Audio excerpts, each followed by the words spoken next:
Tu vois les petits chichis que tu plaques le matin, les baby hair? Baby hair. Baby hat. À une époque, c'était un acte politique. On est début du XXe siècle. Interdiction d'arborer son afro dans l'espace public. Le visage est à son apogée. Les baby hairs font leur entrée. Très vite, c'est une question de survie. Lisser les bords du front, c'était une question de sanction. La frontière entre acceptation et interdiction était minuscule. Puis arrivent les années 20. Josephine Baker, Baby Esther, l'ère des finger waves.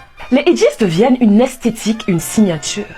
Si la société refusait nos boucles, elle devait au moins accepter notre art.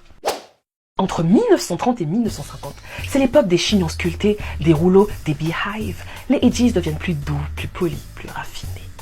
Nos grands-mères traçaient, sculptaient, dessinaient, sans cire, sans gel extra fort, juste avec leur savoir-faire.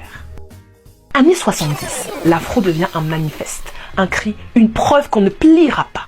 Et les edges formaient un halo autour du visage. Une brosse à dents, un peu de pommade, et tu redéfinissais la beauté, darling. Dans Good Times, Bernadette Stanis pose les edges comme une couronne.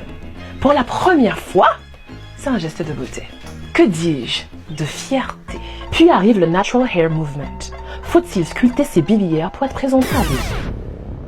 Alors, connaissais-tu l'histoire qui se cache derrière tes baby hairs? Dis-le moi en commentaire et abonne-toi.